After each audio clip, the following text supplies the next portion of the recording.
శ్రీరాముల వారు భార్యను తప్ప ఇంకొక స్త్రీని కన్నెత్తి కూడా చూడడు అని వాళ్ళు చెప్పుకుంటారు.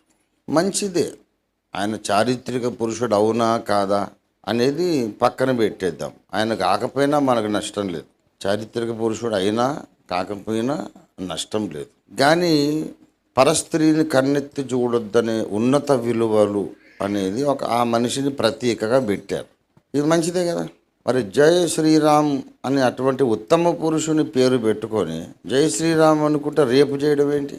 పరస్త్రీని కన్నెత్తి చూడను అని పేరు చెప్పి నువ్వు వందల మంది క్రైస్తవ అమ్మాయిలను రేపు చేయడం ఏంది మణిపూర్లో?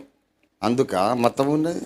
మతాలు మనలను నేరస్తులుగా, స్త్రీల మీద అత్యాచారాలు చేసే నికృష్టులుగా, నీచులుగా, నీచు కమీనే కుత్తేలుగా చేయడానికి మతాలు లేవు. ప్రేమాభరితులైన సంస్కారవంతులుగా చేయడానికే మతాలు ఉన్నాయి. మనల్ని చీల్చటానికి మతాలు లేవు. ఏక కుటుంబంగా కలపడానికి మతాలు ఉన్నాయి. ధర్म जो है धर्म जोड़ता है लोगों को तोड़ता नहीं.